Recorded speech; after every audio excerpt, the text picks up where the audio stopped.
Soc Marc Seguer, regidor de Medi Ambient i Agricultura de la Vall d'Uixó i vos presento el llibre No violència i transformació social, de Pere Ortega i Alejandro Pozo, en el que ens demostren com, a través de la lluita pacífica i la no violència, podem aconseguir canvis en la nostra societat, no només de manera teòrica i com podem enfrontar aquests canvis a través d'acció social, sinó també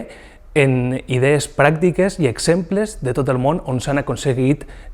fites a través de la lluita no violenta i com podem transformar la nostra societat a través d'esta manera d'entendre la vida, a través de la pau i el camí que suposa la pau i la no violència.